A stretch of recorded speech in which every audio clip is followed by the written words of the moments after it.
Kwai, Ndelawisi. Greetings, my name is Little Hawk. My name is also Connor.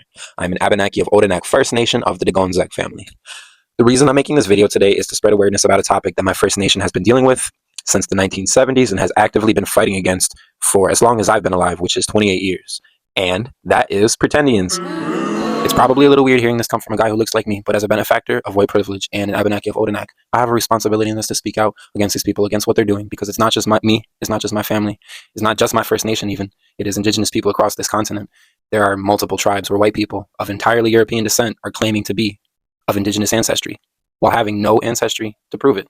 They're entirely European, and they are getting funded by the state, or in Canada's case, the federal government. In the state of Vermont, we have 4 recognized tribes.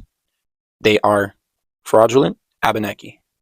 They claim Abenaki ancestry and heritage, and they have no Abenaki ancestors. They are almost entirely in French Canadian descent, French Canadian people who moved here in the 1800s.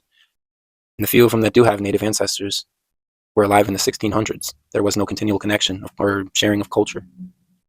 There was a 300-year gap between when that person lived and when they live now. And those people that they're using for their Indigenous identity were not Abenaki. And in 2007, one of these groups actually tried to apply for federal recognition in the US, and the BIA, their final determination was that these people were not of Abenaki descent. They did not have Abenaki ancestry valid enough to prove that they could obtain federal recognition. To touch on the history of the Abenaki, we have 2 reservations, Odanak and W8linak. They're both in Canada. Our traditional territory in Lakina is most of Vermont, from Lake Champlain down through Vermont into Massachusetts, and then up New Hampshire and into Maine, and then through a little bit of Canada and Quebec, and then back down. After King Philip's War, after 90% of our population died from disease, the families that were left were forced through Indian removal by displacement, went to Odanak, the most northern part of our territory, where there was 2 Jesuit missions, French Jesuit missions. And that's where we stayed. And that was in the 1600s. And then from the 1700s through the 1800s, most of our families were at Odanak and W8linak. And in the 1800s, handfuls of families started to return to Indokina searching for work. They would be tour guides in the Adirondacks in New Hampshire, in the White Mountains, in the Green Mountains. And they would open up stores, and they would be selling Abenaki products such as baskets and canoes. And they were proud to be Abenaki. This is where the Pretendians come in.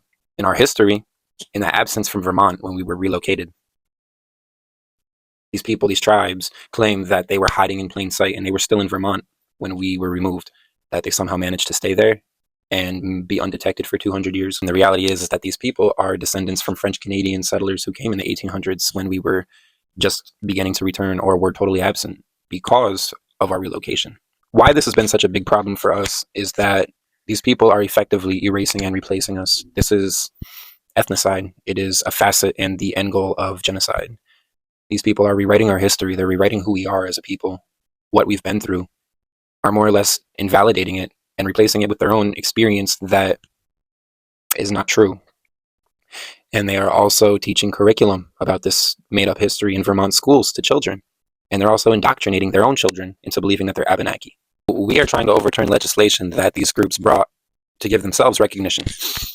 That's a whole topic for a different video, but more or less that is what happened. And really my goal for making these videos is, spread awareness and get it out there, shine light on it. Be an advocate for my ancestors whose names these people are using for their own means and justification and are disgracing them. They have the bones of our ancestors, so we just want them back. We want them to stop pretending to be us. We want to have our own voice. Just be who we are. Gichi Willoweni. Great, thanks.